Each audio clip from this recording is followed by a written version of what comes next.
time slices here.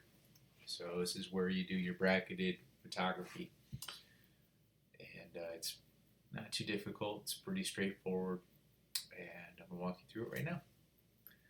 So here's one example right here. This is kind of a boring example. I have 9 different exposures, just cut into 9 different slices going across right here.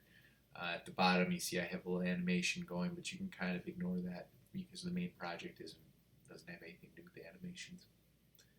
So here we go. Here's a nicer version of it right here, where I have the different slices, but again, instead of being circles, instead of being stripes, they're circles. So here we go. So the first thing you need to do is obviously take your photos, and you want to edit them. All these edits have been done. These original photos have been put through Camera Raw to bring out different qualities of the sky, in particular for all the shots. All right. So what I'm going to do right now is instead of doing all 9 of them, I'm going to do this a little bit more easily. I'm going to just choose a couple of them, maybe 4, and a couple of 4. A couple would be 2. So I like this one right here. This one here was actually a 30-second exposure at f20. I shot it at f20 because I wanted everything in the distance to be nice and crisp and clear. By closing the aperture so much to make it f20, that's very, very dark, especially when you're shooting ISO 100. So I had to turn the shutter speed all the way to 30 seconds. So I was kind of freezing on my deck when I took this shot right here. This shot right here was 1/5 of a second at f22. It was a lot brighter out when I took this one. And this one here is 1/100th of a second at ISO 100 f22. So you can see the difference that the amount of light makes for how long you leave your shutter open. So all right, I'm going to choose, I think I like this one here because it's got a little bit more orange in it. I'm going to choose, hold down and choose that one. Something to give me some range. Maybe I'll just do 3 instead of 4. But obviously, the more you do, the cooler it looks, but I don't want to spend too much time on this video if I can help it. I think you'll appreciate that. So I'm going to go to Tools, I'm going to go to Photoshop, I'm going to say load files into Photoshop layers, the way we did for animation and all that good stuff.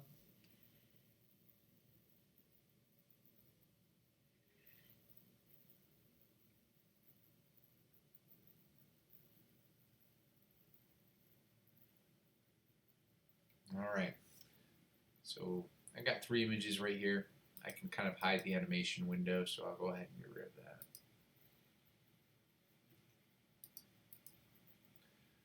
Okay, now I got a top one, got a middle one, got a bottom one. Alright, so, well, the simplest way of doing this would just be to go to the top one and hit backspace and go to the middle one and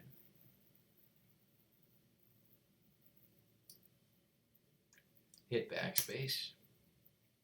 Oops.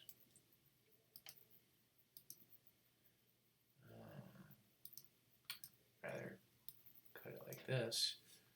Hit backspace. And,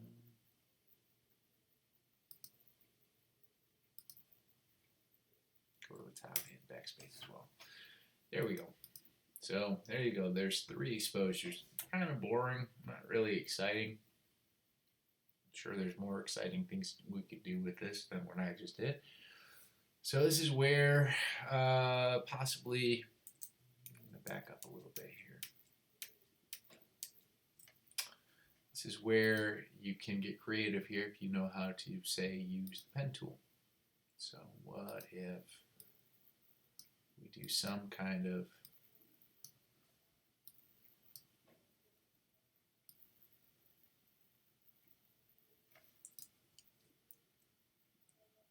really cool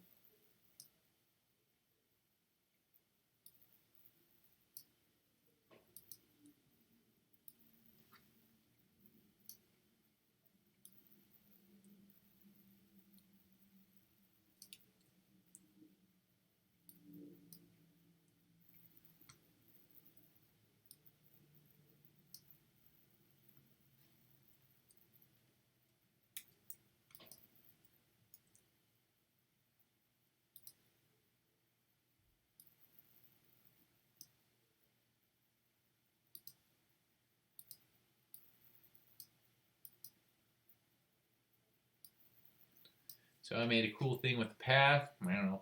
At least I kind of think it's cool. And let's see here. I'm going to go to the paths, and we all know we have to hit save path or we won't remember it. Then I can go ahead and make a selection out of my path. And let me see here. I think I want that sun to be in the picture. So what I'm going to do is I'm going to say select inverse. And now we have something like this going on where we're sliced up a little bit differently. So now I have this middle one here, and maybe I want to do something kind of interesting with that. So I'll take my pen tool here and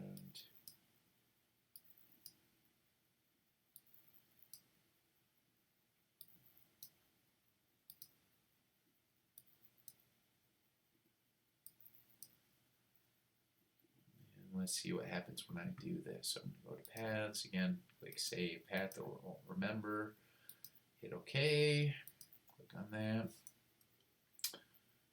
back to layers, let's say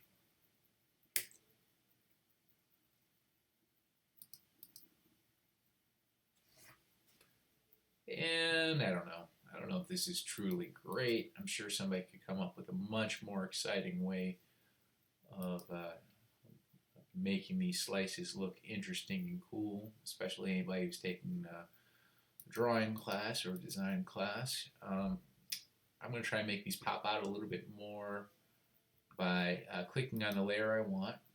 Yours will be highlighted blue, mine's gray because I have the cool new one. I'm going to go to FX at the bottom. It's the same for you. I'm going to say drop shadow. I'm going to change the angle on it a little bit here. Change the distance a little bit.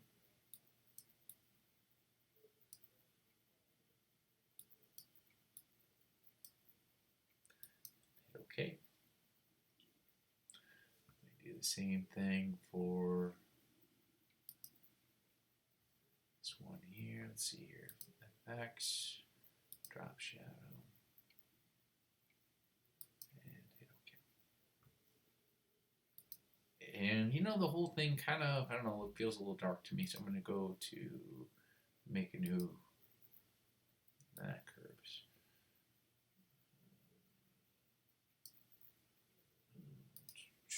Exposure.